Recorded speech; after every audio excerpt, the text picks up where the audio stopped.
Boa noite, irmãos. Estamos juntos mais uma vez, pela graça do Senhor. A gente está recebendo a visita ali da Valdilene, não é isso? E a Manuela. A Manuela está ali no colo dela. A Valdilene está falando que a vizinha nossa aqui mudou para cá, né, para o condomínio aqui ao lado e veio nos visitar hoje. Deus te abençoe, Valdilene. Obrigado pela sua presença. Volte sempre aos irmãos também. É sempre um prazer rever a cada um dos irmãos.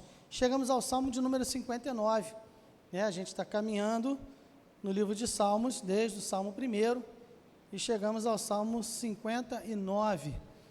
Depois de hoje, faltarão apenas 91, quase acabando, é isso? Quando perceber, ainda falta muito, mas a gente vai aos poucos, se Deus permitir, a gente chega lá. Salmo 59 é um salmo de 17 versículos, não é um salmo grande, mas também não é daqueles tão curtinhos, não é isso? O título do salmo é Para o músico mor, Altachet, Mictão de Davi, quando Saul lhes mandou que guardassem a sua casa para o matarem. Então vamos lá, músico mor a gente já sabe que é aquele responsável por dirigir o canto congregacional. Altachet é não destruas, é um salmo sempre que ele começa sempre com uma oração, não é isso? A exceção do 58, que a oração está lá no meio, e a gente vê que ele começa com uma oração externando e manifestando ali que existem problemas, mas ele sempre vai terminar com uma oração de confiança, né? Ele vai, pela fé, ele vai antever a vitória que vai chegar. Então, Altachet, não destruas, porque é um salmo que ele pede pela preservação do povo de Deus, chamado de salmo dourado, a gente já viu isso, né? E o Mictão é exatamente, o Altachet é o não destruas, e o Mictão é exatamente este salmo que vai falar sobre essa questão dos problemas e termina com uma oração de fé, certo? Então a gente viu aqui, quando Saul lhes mandou que guardassem a sua casa para o matarem, isso é lá quando Mical, né, ela se casa com Davi, é isso, e Saul quer matá-lo, e ele fala assim, diz que está doente, né, ele manda ele fugir pela janela, e aí Davi foge pela janela, ela coloca lá uma estátua na cama, cobre, e as pessoas chegam lá, os guardas, ela fala, está doente, e eles voltam e falam para Saul, olha, Saul está doente, então Davi está doente, aí Saul fala, vai lá e tragam ele mesmo na cama, porque eu quero matá-lo. Quando chega lá, descobre e vê que na verdade Davi já tinha fugido. Então veja, Davi é um homem que tem a vida sempre atribulada em várias situações da sua existência. Saul queria matá-lo e procura matá-lo em várias circunstâncias. E Mical aqui preserva a vida de Saul. E aí ele escreve este salmo assim, que diz o seguinte: livra-me, meu Deus, dos meus inimigos. Defende-me daqueles que se levantam contra mim. Livra-me dos que praticam iniquidade e salva-me dos homens sanguinários. Pois eis que põem ciladas a minha alma. Os fortes se ajuntam contra mim, não por transgressão minha ou por pecado meu, ó Senhor. Eles correm e se preparam sem culpa minha. Desperta para me ajudares e olha. Tu, pois, ó Senhor, Deus dos exércitos, Deus de Israel, desperta para visitares todos os gentios. Não tenhas misericórdia de nenhum dos pérfidos que praticam a iniquidade. Selá. Voltam à tarde, dão ganidos como cães e rodeiam a cidade. Eis que eles dão gritos com as suas bocas, espadas estão nos seus lábios, porque dizem eles, quem ouve? Mas tu, Senhor, te rirás deles, zombarás de todos os gentios. Por causa da sua força eu te aguardarei, pois Deus é a minha alta defesa. O Deus da minha misericórdia virá ao meu encontro, Deus me fará ver o meu desejo sobre os meus inimigos. Não os mates, para que o meu povo não se esqueça. Espalha-os pelo teu poder e abate-os, ó Senhor, nosso escudo.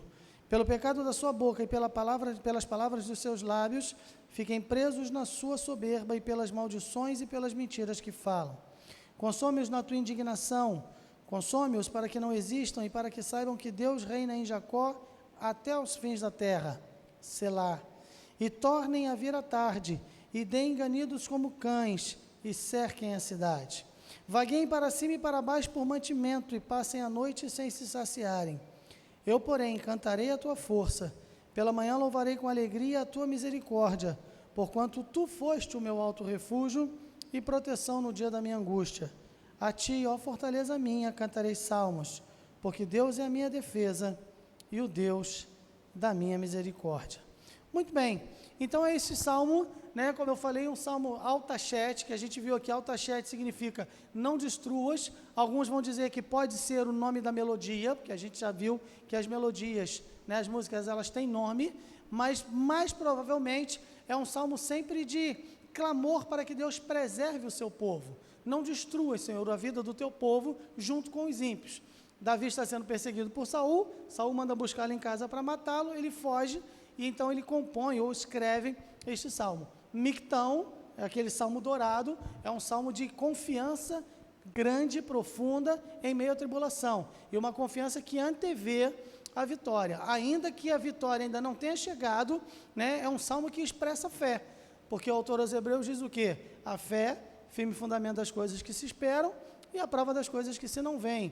Então é muito fácil cantar louvores a Deus quando tudo dá certo. Mas a fé louva a Deus e confia em Deus antes mesmo das coisas darem certo, mesmo no meio das tribulações.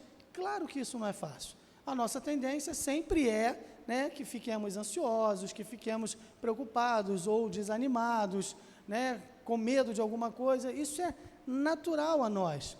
Mas nós precisamos trabalhar e orar e pedir a Deus, aumenta-nos a fé, né? Fé é dom de Deus, então é Deus quem coloca a fé em nosso coração. Senhor, dá-me mais fé, ajuda-me a exercitar a minha fé. E, aliás, né, provações, elas são academia da fé, né? Porque no meio das provações a gente exercita a fé. A gente não precisa de muita fé quando tudo vai bem, né? Está tudo maravilhoso, Deus está me abençoando, que bom. Mas na hora da dificuldade, a nossa fé é testada, a nossa fé é provada e a gente vai exercitando e fortalecendo essa fé que nós temos. Então, há uma divisão aqui para a gente, só para a gente poder situar o salmo. Nos versículos 1 e 2, o salmista ora, né? Davi vai orar: livra-me, meu Deus, dos meus inimigos. Versículo 2, livra-me dos que praticam a iniquidade. Nos versículos 3 e 4, ele vai se queixar dos problemas, olha só: pois eis que põem ciladas a minha alma. Versículo 4, eles correm, se preparam sem culpa minha. Ele se queixa diante de Deus. No versículo 5, ele continua a sua oração. Mas veja, há uma selar aí. E a gente já viu que selar é o quê? É uma pausa. É uma pausa musical, porque os salmos eles eram cantados, né? Os salmos eram hinos, eram cânticos do povo de Israel. Mas o selar também é uma pausa para reflexão. Veja, ele ora a Deus, ele se queixa dos problemas. No versículo 5 ele continua: tu, pois, ó Senhor, Deus dos exércitos, Deus de Israel, desperta para visitares todos os gentios, não tenhas misericórdia de nenhum dos pérfidos que praticam a iniquidade. Selar. Irmãos, às vezes a gente ora e a gente fica ansioso. Depois da oração, a gente precisa descansar em Deus. A gente tem que colocar os problemas nas mãos de Deus e deixá-los lá. O problema é que a gente coloca nas mãos de Deus, a gente fica segurando, sabe como é que é? A gente não larga o problema na mão de Deus. Então ele ora, ele fala da angústia do seu coração, ele está sendo perseguido, aí ele continua orando, selar. Agora eu vou aguardar para ver o que Deus vai fazer. Mas olha que coisa interessante, os versículos 6 e 7, ele diz assim: os ímpios voltam à tarde, dão ganidos como cães. Aí ele diz: eis que eles dão um grito com as suas bocas. Irmãos, essa é a experiência nossa. Veja, a gente passa por um problema, aí a gente coloca diante de Deus, a gente reclama da nossa situação, e é com Deus mesmo que nós temos que reclamar e expor as nossas angústias, as nossas tristezas e insatisfações. Aí a gente ora e fica esperando. Só que nem sempre, neste esperar, é o momento em que Deus vai agir. E o que a gente tem que fazer? Orar mais. Orar mais. Veja, ele ora, ele coloca diante de Deus, ele pausa, selar, vamos aguardar. Os problemas continuam acontecendo? Continue orando. É isso que ele diz. Aí ele insiste, eles voltam de tarde. Os ímpios, eles nos perseguem, eles nos incomodam, eles nos afrontam, eles nos ofendem, os problemas estão ao redor de nós e eles ficam voltando, né? Eles não somem do mapa. Aí ele ora de novo, ele renova a sua queixa. Aí agora começa. Por que é um mictão aqui, um salmo dourado? Ele começa a expressar a sua confiança em Deus. Veja, ele ainda não recebeu a resposta de Deus. Esse é o pulo do gato. Esse é o segredo da vida cristã vitoriosa. Vida cristã vitoriosa não é vida sem problemas. Vida cristã vitoriosa não é vida onde tudo dá certo. Vida cristã vitoriosa é vida que confia em Deus, ainda que as coisas não estejam indo bem. É isso que nós precisamos aprender a exercitar todos os dias das nossas vidas. Veja, ele começa os versículos de 8 a 10. Mas tu, Senhor, te rirás deles.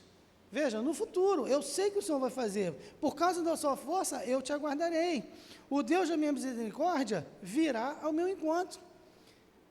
Está vendo? Ele confia que Deus vai fazer. Deus ainda não fez, mas ele confia. Ele confia que Deus vai fazer. Por isso que estes salmos são chamados salmo mictão, salmos dourados, salmos com valor de ouro.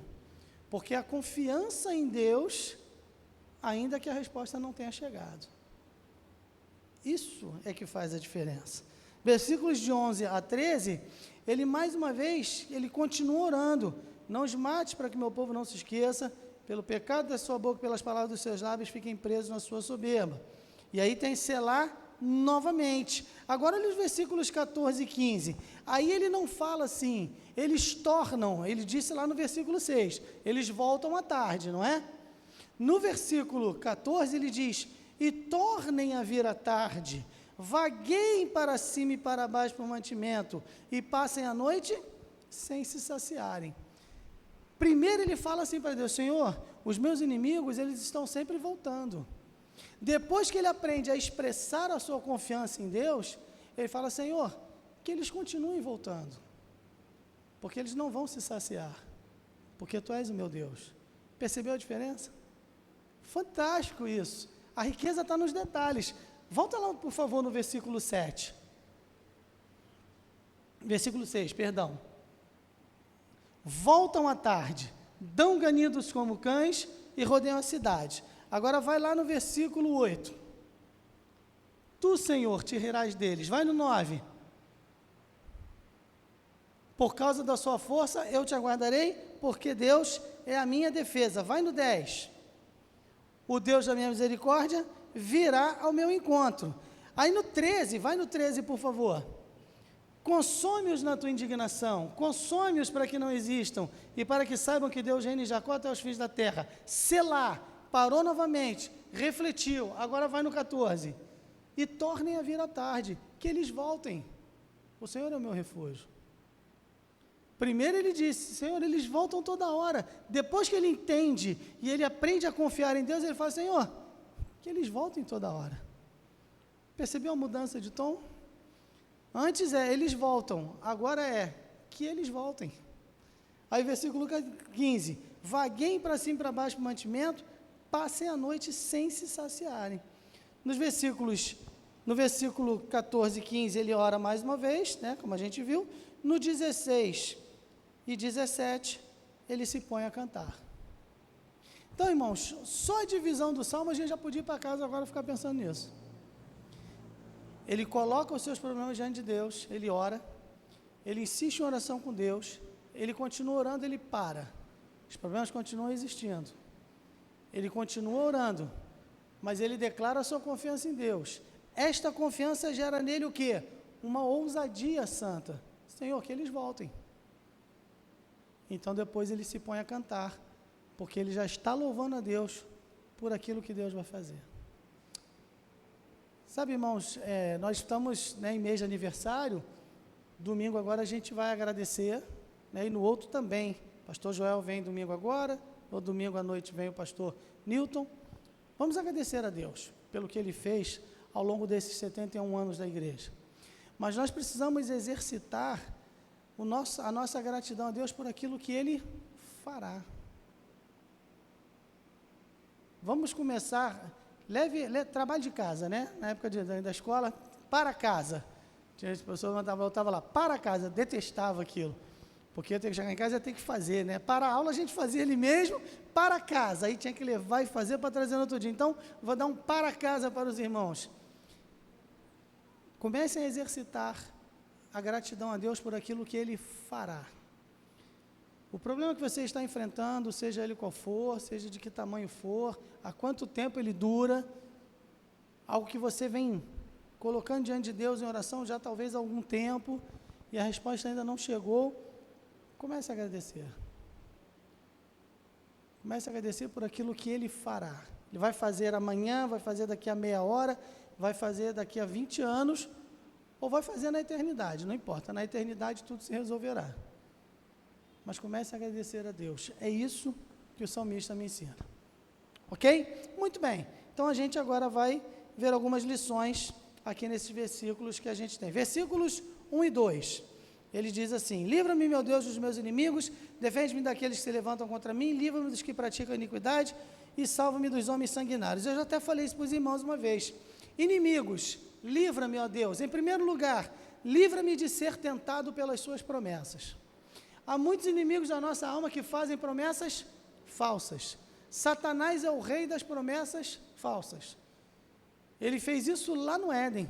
O que ele falou para Eva? Deus sabe que no dia que vocês comerem, vocês serão iguais a Deus. E aí a Bíblia diz claramente, vendo a mulher que a árvore era agradável aos olhos, boa para dar entendimento, o que ela fez? Tomou, comeu, deu para o marido, ele comeu também, e o mundo é o que é hoje por causa disso. Livra-me, Senhor, de ser tentado pelas promessas dos inimigos. Livra-me, Senhor, de ser intimidado pelas suas ameaças. A gente está vendo aí vários pastores, né, sofrendo processo, porque falam o que a Bíblia diz, que menino é menino e menina é menina, né, e o pastor foi processado e tem que responder no Ministério Público. Intimidação. Livra-me, ó Deus, de ser intimidado pelas suas ameaças. Já falei para os irmãos, o crente não tem que ficar procurando briga, mas o crente não pode se deixar intimidar, porque é pressão. Não podem levar no grito. Existe uma Constituição que ainda está valendo. Como eu falei, se mudar, não, acabou a Constituição, não vale mais, agora é crime ser crente, aí é outra guerra. Aí muda tudo. Aí a igreja fecha, aí não pode mais ter, aí é outra situação. Como acontece na Coreia do Norte, como acontece no Afeganistão, aquela tristeza toda está acontecendo lá. Aqui não, a gente tem uma Constituição que nos garante esse direito. Então, livra-me, ó Deus, de ser intimidado pelas suas ameaças. Não se intimide. Livra-me, ó Deus, de ser corrompido pelos seus ensinos. Os ensinos do mundo são sempre contrários à palavra de Deus. Eles estão sempre ensinando coisa errada. Não é só para as crianças na escola, não. É para você também na televisão, nos seriados, nos filmes, nas novelas, seja lá o que for. São ensinos do mundo. Livra-me, ó Deus, de ser corrompido pelos seus ensinos. Livra-me, ó Deus, de ser influenciado pelos seus exemplos. O mundo dá todos os exemplos do que não deve ser um casamento, do que não deve ser uma relação de pais e filhos, do que não deve ser uma relação profissional, do que não deve ser uma relação de vizinhos. Os exemplos estão aí. As pessoas fazem um monte de coisas erradas e o mundo bate palmas. Livra-me, ó Deus, de ser influenciado pelos seus exemplos. Porque a coisa é repetida à exaustão. E, de repente, todo mundo começa a achar que é certo. Mas não é. O que era errado no Velho Testamento, que era pecado no Velho Testamento, continuou sendo pecado no Novo Testamento, continua sendo pecado hoje. Daqui a 2000 anos, se Jesus não tiver voltado, continuará sendo pecado. Nenhum de nós estará mais aqui, daqui a 2000 anos. Mas se o mundo não tiver acabado, se Jesus não tiver voltado, os que estiverem aqui, sabe Deus como estará esse mundo, o que é pecado continuará sendo pecado. Não importam os exemplos, né, que o mundo dá. Livra-me, ó Deus, de ser prejudicado pelas suas calúnias. As pessoas falam mal dos crentes, falam, igreja, livra-me, ó Deus, de ser prejudicado. Coloque nas mãos do Senhor. Livra-me de ser impedido de ser útil pela sua oposição. Às vezes o mundo faz tanta pressão, se opõe tanto, que a gente fica paralisado. E a gente perde muitas vezes parte da nossa utilidade como crente, que eu seja útil como crente, seja útil lá onde você trabalha, seja útil onde você mora, seja útil onde você vive, onde você estuda, onde você faz as suas compras, seja útil na obra de Deus. Não importa a oposição, Ser crente bíblico, nunca esteve na moda, irmãos. Hoje em dia está na moda ser membro da igreja. Tem um monte de igreja por aí, de tudo que é tipo. Tem muita gente que é membro de igreja. Mas ser crente, seguir a Bíblia, nunca esteve na moda e nunca vai estar. Porque vai contra o que o mundo diz. Vai contra o que o mundo crê. Vai contra o que o mundo espera. Vai contra o que o mundo quer. Por isso Paulo diz, todo aquele que quiser seguir piamente a Cristo, o que vai acontecer? Sofrerá perseguição, de algum tipo. E Jesus vai mais longe, quando ele fala que muitas vezes os inimigos do homem são quem? Os da sua própria casa. É o marido não crente, que não aceita, que não concorda, que não entende, ou a mulher não crente, ou os filhos, ou os pais, seja lá quem for. Eu tive uma ovelha em Higienópolis, irmãos, que no dia que ela se batizou, a mãe dela fez ela dormir na porta de casa, falou, você não vai entrar, você quer se batizar? Você vai dormir na rua. A sua mãe deixou ela dormiu na porta de casa, igual o cachorro, irmãos, no tapetinho, na porta. A mãe não deixou entrar. E eu falei, por que você não voltou para a igreja, menina? Não, porque não tinha ninguém mais. Dormiu na rua. Então veja, nunca esteve na moda. Nunca esteve. Livra-me, ó Deus. Versículos 3 e 4, olha a coisa interessante, dizem assim, pois eis que põe ciladas a minha alma, os fortes se ajuntam contra mim, não por transgressão minha ou por pecado meu, ó Senhor. Eles correm e se preparam sem culpa minha, desperta para me ajudares. E olha, a atividade dos maus é uma censura para nós. Por quê? Olha só, em primeiro lugar, eles são unidos. Volta lá no 3, por favor. Pois eis que põe ciladas a minha alma, os fortes se ajuntam. Às vezes, irmãos, a igreja de Cristo não avança porque tem mimimi, tititi no meio do povo de Deus. Porque eu não gosto do jeito que o Marcelo olha para mim. Pronto, estou chateado. Não gostei, estou aborrecido, não venho mais. Porque o Eliseu passou e não me deu boa noite. Porque o Marlon esbarrou em mim e não pediu desculpa. E aí eu fico naquele negócio. Mas os maus, quando querem fazer o mal, eles se ajuntam. Eles se ajuntam. É impressionante. Quando Jesus estava sendo julgado, ficou aquele jogo de empurra, lembra? Pilatos queria ouvir Jesus, aí manda para Herodes, e aí Herodes quer que ele faça um milagre, não faz, manda de volta para Pilatos, e a Bíblia diz o quê? Naqueles dias, Pilatos e Herodes se fizeram amigos novamente, porque estavam brigados. Vejam, os ímpios se unem para atacar Jesus. E a igreja de Cristo fica aí num negócio. Já falei, irmãos, se eu gostasse de mimimi, eu comprava um gato gago, que fica para com o negócio de mimimi. Não pode, irmãos, não pode. Se algum irmão fez alguma coisa, você não gostou, você achou que foi ruim, chega perto do irmão, chega perto do irmão, vem cá, você está chateado comigo, eu te ofendi, eu te fiz alguma coisa. Porque às vezes a pessoa olha torto para mim, mas na verdade eu fiz alguma coisa para ela antes, e eu nem percebi. Mas ao invés de chegar e perguntar assim, Márcia, eu te fiz alguma coisa? Porque se eu te fiz, eu quero te pedir perdão. Não, eu já chego lá, o que você tem contra mim? O que é? Como é que é? Está me olhando torto por quê? Né? A gente já fica todo espetado, irmão. Não pode. Porque os maus, eles se ajuntam, eles são unidos. Segunda coisa que eles fazem, que é uma censura para nós, eles têm pressa. Olha lá, não por transgressão, eles correm. E a gente fica procrastinando. A Bíblia não fala que os procrastinadores não herdarão no reino do céu? O que é procrastinar? É adiar. É adiar. A obra de Deus a gente vai empurrando, vai deixando para depois, vai, não, amanhã. Parece até aquelas coisas que tinha em bar antigamente, né? Fiado, só amanhã. Aí o cara, opa, aí volta no dia seguinte, Não, olha lá, fiado, só amanhã. Aí no dia seguinte, não, fiado, só amanhã. E a gente fica nessa na obra de Deus, um monte de coisa para fazer na igreja. Amanhã. Eles correm. A gente faz, às vezes, a obra de Deus numa lentidão, é quase... Aí agora eu vou entregar a minha idade, né? Aquele filme Carruagens de Fogo, né? Pá, pá, pá, pá, pá. Aí o cara vai correr assim, em slow motion, né? Câmera lenta. A gente faz a obra de Deus assim, mas os ímpios fazem como? Eles correm.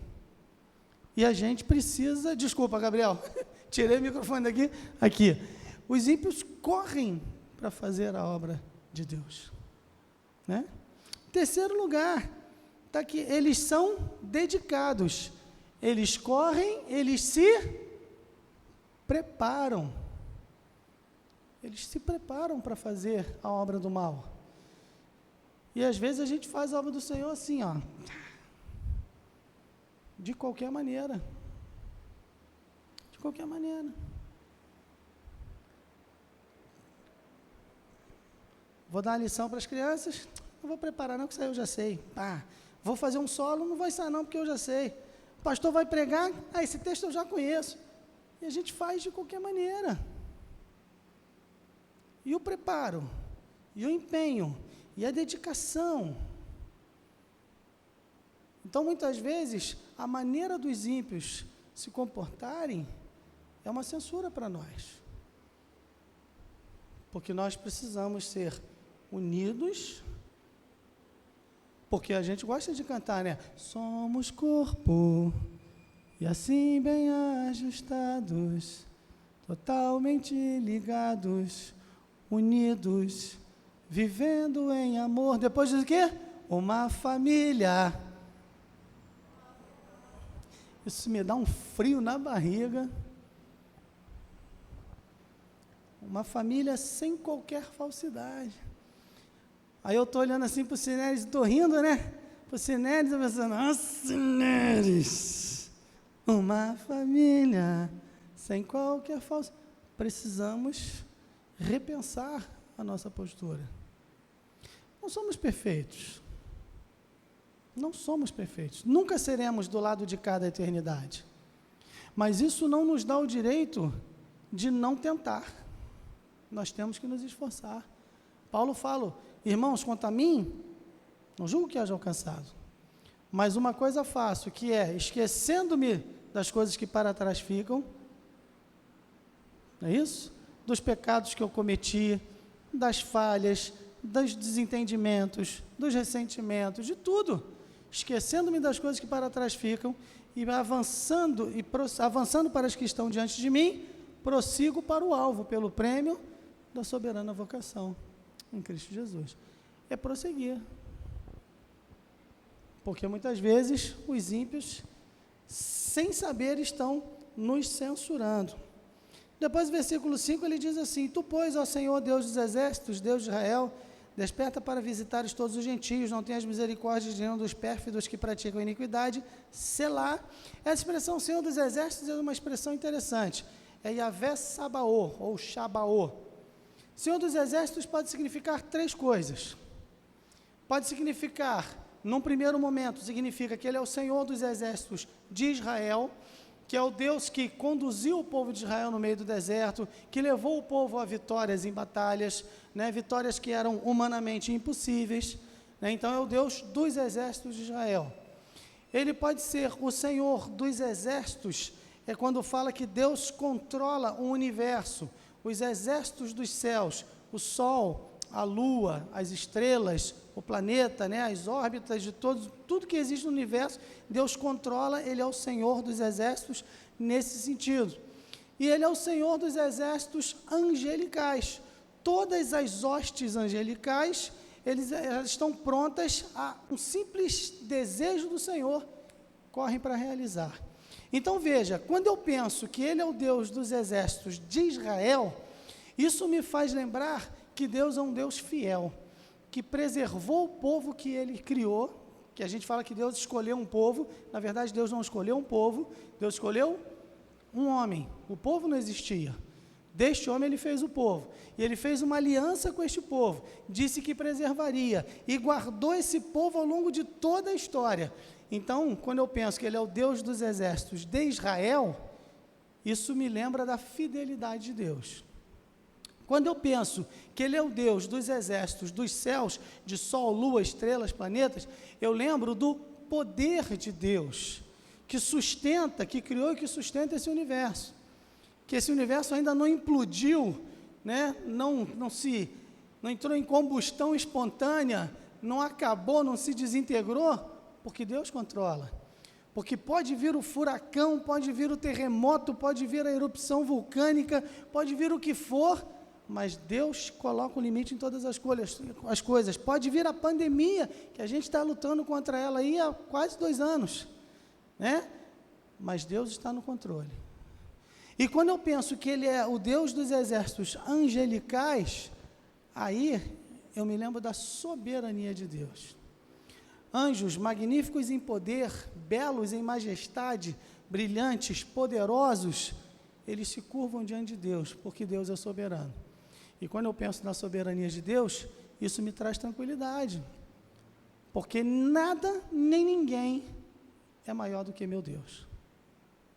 Nada. Os seus inimigos não são maiores do que seu Deus.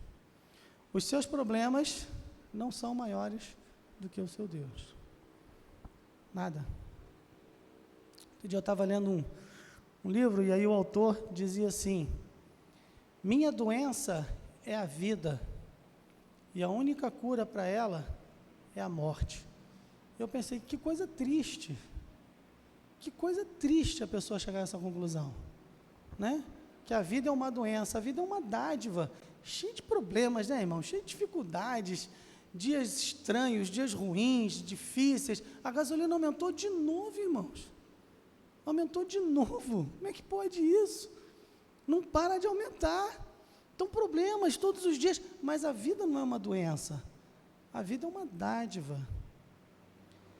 A doença da vida se chama pecado.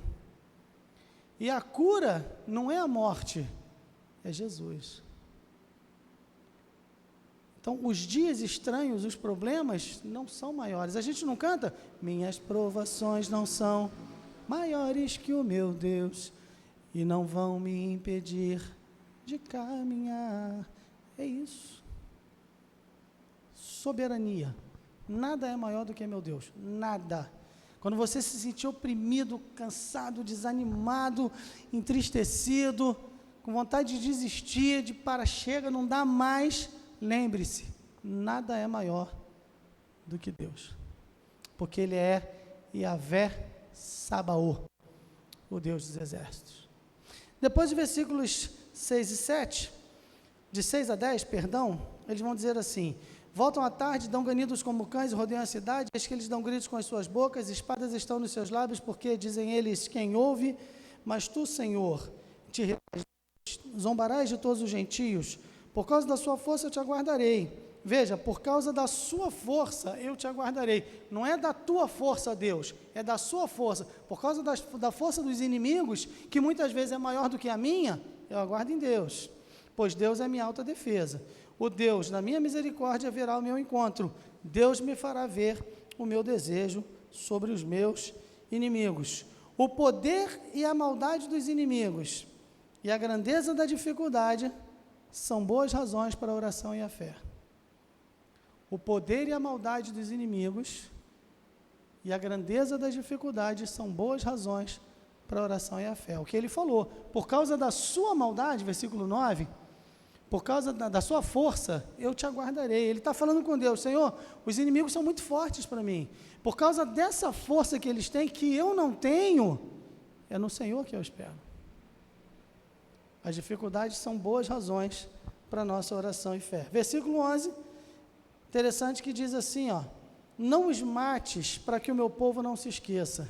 Espalha-os pelo teu poder e abate-os, ó Senhor, nosso escudo. A Spurgeon diz uma coisa interessantíssima que eu anotei aqui: a continuação dos nossos inimigos é uma sábia providência de Deus para evitar que caiamos em um erro ao qual somos muito suscetíveis. Vou repetir.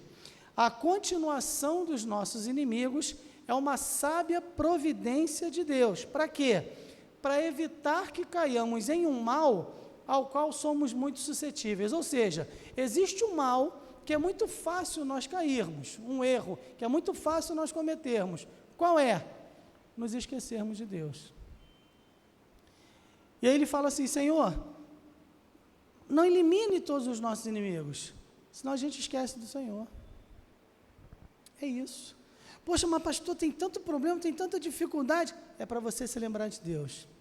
Há 2 textos na Bíblia que são muito interessantes que falam a respeito disso. Um está em Deuteronômio, quando Deus diz assim para o povo: olha, eu vou mandar vocês para lá, né? Eu vou dar a vocês uma terra boa, né? A Gilza estava lendo esse texto, uma terra que vocês não semearam, vocês vão colher frutos que não foram vocês que plantaram, vocês vão morar em casas que não foram vocês que construíram, e eu vou expulsar as feras do campo, né? Eu vou expulsar os inimigos de vocês aos poucos, porque senão as feras vão se multiplicar. É o cuidado de Deus. Se Deus tirasse todo mundo, todo o povo que estava lá de uma vez só, os leões, os ursos iam se multiplicar. E o povo acabaria se esquecendo de como combater. Agora, o segundo versículo mais interessante é um camarada chamado Itiel. Quem é Itiel? Ele está lá no livro de Provérbios. Vamos lá rapidinho. Rapidinho aqui para a gente poder ver. Eu lembrei dele agora, então deixa eu ver se eu vou achar, né? É Provérbios, é no finzinho de Provérbios. Capítulo 30. Isso, não é Itiel não, é o Agur, filho de Jaque, o Massaíta. Ele falou com Itiel e Ucal, né? Sabe quem foi Agur, filho de Jaque, o Massaíta? Nem eu, faço a menor ideia, a Bíblia não diz, só diz que ele é Itiel, ele é Agur, filho de Jaque, o Massaíta. Mas olha que coisa interessante, quando ele fala aqui no Provérbios 30, a partir do versículo 7, 2 coisas te pedi. Não mais negue, ele está orando, 2 coisas te pedi, não mais negue antes que morra. Afasta de mim a vaidade, a palavra mentirosa, não me deis nem a pobreza nem a riqueza. Mantém-me do pão da minha porção de costume, para que, porventura, estando farto, não te negue e venha dizer: quem é o Senhor? Ou que, empobrecendo, não venha furtar e tome o nome de Deus em vão. Olha que homem inteligente para pedir. Ele fala: Senhor, eu não quero passar fome, mas eu também não quero ter demais. Me dá o que eu preciso para viver. Porque se eu ficar muito pobre, eu vou acabar roubando e vou manchar o teu nome. Mas você não é crente? Deus te abandonou e agora você está aí roubando? Ou se eu tiver muito, eu vou ficar envaidecido e está arriscado eu dizer: preciso de Deus não, quem é o Senhor? Olha como este homem conhece a si próprio. Isso é algo que nós deveríamos buscar, conhecermos-nos a nós mesmos profundamente. Mas nós não conhecemos. Mas ele fala: Senhor, não me dá demais não, porque se eu tiver tudo muito fácil, eu vou acabar me esquecendo de Ti. Se você tem hábito de marcar a sua Bíblia, marque esse texto aí, porque é sensacional. Não é isso? Aí lá no Salmo 59, a gente voltou, né? Ele fala exatamente isso: não os mates, para que o meu povo não se esqueça. Quando Deus permite que os problemas continuem existindo, os inimigos continuem nos incomodando, é para que a gente não se esqueça dele. Outro dia, alguém, tem um tempo já, tinha um prêmio, eu estava ouvindo um rádio e tal, falou que tinha um prêmio acumulado na Mega Sena de 120 milhões. Aí eu falei assim: caramba, é muito dinheiro, né? 120 milhões é um... Aí a mente começa a trabalhar. Eu falei: o que eu faria se eu ganhar 120 milhões? Não joguei não, tá, irmãos? Fiquem preocupados não. Não fui lá fazer uma fezinha não fui não. Mas eu fiquei pensando, se por acaso aprovesse a Deus me dar 120 milhões, porque ele é o dono do ouro e da prata, se ele quisesse me dar, ele daria. Aí veio na cabeça assim, eu falei: bom, 12 milhões eu tenho que dar de dízimo, né? 120 milhões, o crente, né? 12 milhões eu vou dar de dízimo. Legal. Vou ficar com 108 milhões. 8 milhões eu vou gastar. Quem que gasta 8 milhões, irmãos? Aí eu vou comprar casa, vou comprar um carro, eu vou comprar um relógio de 600 mil, igual um doido aí, estava usando outro dia. Aí eu fiquei pensando, aí eu pensei, é por isso, André, que você não tem 120 milhões. Você está pensando bobagem. Veja, irmãos, não cheguei nem perto de ter 120 milhões. E já comecei a pensar em um monte de coisa inútil para fazer. Por isso que Deus não dá, irmãos. Aí eu falei assim, obrigado, porque eu não tenho 120 milhões. Obrigado. Se o senhor quiser me dar os 12 para eu dar para a igreja, eu fico ali, não, a igreja faz um templo aqui, faz a catedral aqui com 12 milhões. Mas sabe, irmãos, é isso, Deus permite às vezes as dificuldades, e não são só financeiras, não, dificuldades dos mais diversos tipos, para que a gente não se esqueça dele. E aqui o salmista pede, nos mate para que meu povo não se esqueça. É isso? Muito bem. Caminhando para o final, versículos 12 e 13, o salmista diz assim, pelo pecado da sua boca e pelas palavras dos seus lábios, fiquem presos na sua soberba, e pelas maldições e pelas mentiras que falam. Consome-os na tua indignação, consome-os para que não existam, e para que saibam que Deus reina em Jacó até os fins da terra. Selá. Deus, o Senhor da igreja, seu governo será conhecido em todo o mundo. Chegará o tempo em que Deus vai manifestar o seu poder, e todo olho verá, e todas as nações se curvarão diante do Senhor. Ok? Aí tem a Selá aqui, que é para parar e pensar nisso. Né? Por mais que as coisas estejam difíceis hoje, vai chegar um momento em que Deus reestruturará todo o universo. Né? A restauração de todas as coisas. Deste universo que sofreu o efeito do pecado. O pecado é algo tão terrível que ele fez com que o anjo principal do céu fosse expulso de lá, ele fez com que nós fôssemos condenados a uma perdição eterna, ele fez com que a terra produzisse espinhos, né? Ele fez com que a terra entrasse num processo chamado na física de entropia, tudo está se desgastando, tudo parte do organizado para o desorganizado, tudo se desgasta. Né? Nós nos desgastamos, né? A nossa pele vai desgastando, o cabelo vai ficando fraco, às vezes alguns perdem o cabelo, o banco a gente vai sentando aqui e tal, ele vai desgastando, o piso a gente vai andando nele, vai desgastando, as roupas, o universo está envelhecendo, isso tudo é efeito do pecado. Mas a glória de Deus será vista em todo o mundo, por isso tem aqui uma selá depois do versículo 13, para que saibam que Deus reina em Jacó, ou seja, no povo de Israel, até aos fins da terra. Depois, versículos 14 e 15, ele fala, e tornem a vir a tarde, que venham, e deem ganidos como cães e cerquem a cidade, vagueiem para cima e para baixo por mantimento, e passem a noite sem se saciarem. A insistência dos ímpios e a inutilidade dela. Os ímpios estão sempre se debatendo contra Deus e contra o povo de Deus. A igreja, existiu a chamada, na história da igreja, chamada época das grandes perseguições, né? Quando o Império Romano desencadeia perseguições terríveis, com Nero, né? Incendiou Roma, mas a pior de todas elas foi com Diocleciano. Aí foi um banho de sangue, e aí até eu já citei para os irmãos o livro dos Mártires de John Foxe, né, contando a história de homens, mulheres e crianças que eram levadas para o Coliseu, para que fossem queimadas, jogadas aos leões, e crianças do tamanho dessas aqui, ó, que a gente tem aqui hoje, dessas duas meninas lindas que estão aqui, eram jogadas na arena, uma crueldade, um negócio, milhares morreram, mas Tertuliano, um dos chamados pais latinos da igreja, que particularmente é um dos meus favoritos, ele tem duas frases que eu gosto muito. Uma, ele diz assim, o que tem a ver Jerusalém com Roma? Ou seja, o que tem a ver a igreja com o mundo? Não pode ter os mesmos costumes, práticas, né, maneiras de agir, não pode. Mas a segunda frase que ele tem é a seguinte, o sangue dos mártires é a semente da igreja. Os mártires iam derramando o seu sangue, e a terra ia germinando e novos crentes iam surgindo para substituir. Os ímpios sempre insistiram, mas é inútil, porque a igreja jamais deixará de existir até que Jesus volte. Ok?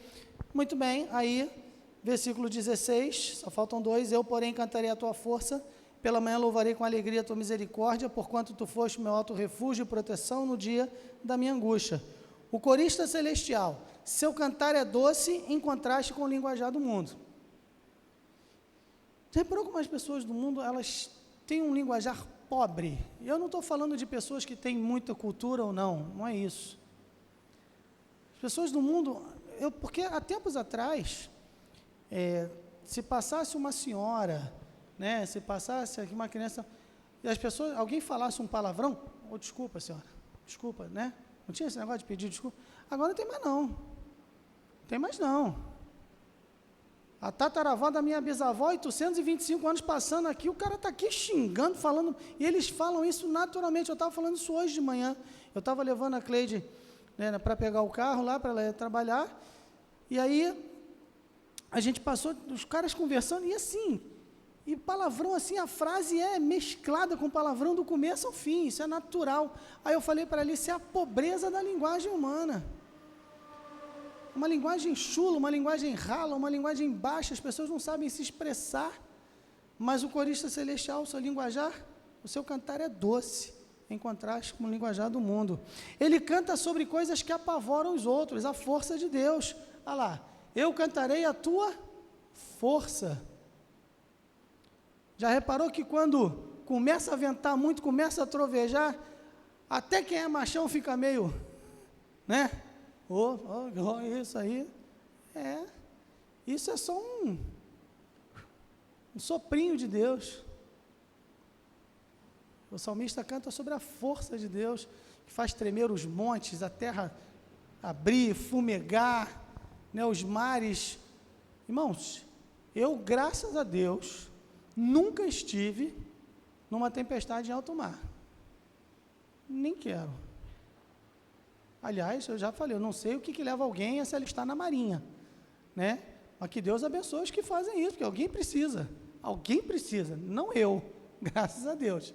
Estava falando com o Gilza hoje, água não tem cabelo, eu vou agarrar onde? Aquilo começa a puxar, onde é que segura? Não, água eu gosto muito de chuveiro, porque se faltar ar eu fecho a torneira, respiro. Esse negócio de alto mar, mas irmãos, tempestades em alto mar são coisas terríveis. Há regiões aí do oceano que é ondas de 30 metros, irmão. Só de pensar nisso eu já passo mal. E aí pode ser um navio que for, transatlânticos imensos, aí que é igual patinho de borracha na banheira, ó. Não tem para onde correr. E aí não tem essa de ser brabo, não. Todo mundo treme. Imagina quando Jesus voltar em poder e majestade. É isso.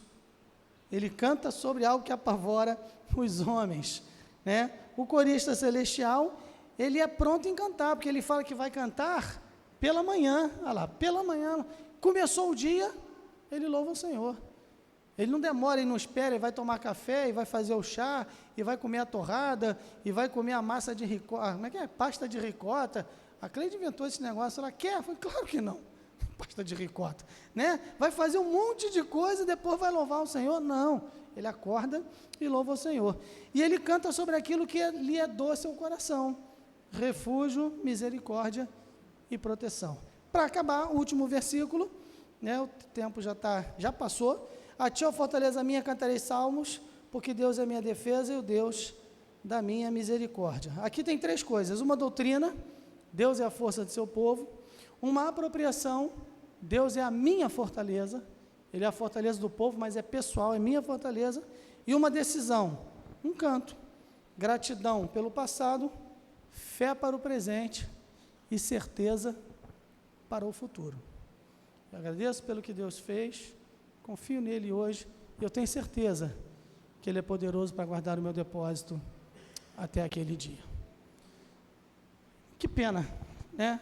O tempo passa e a gente tem que correr. Mas que Deus nos abençoe, que Deus nos ensine a lembrar sempre dessas coisas. Eu acho que quando a gente chegar lá no Salmo 150, Vou começar tudo de novo. Não, os irmãos não vão me aguentar. Não vou fazer isso não. Mas leiam depois em casa, irmãos, vão ter lições pessoais, né? E muito mais do que eu falei aqui, porque a palavra de Deus, ela é inesgotável. Que Deus nos abençoe.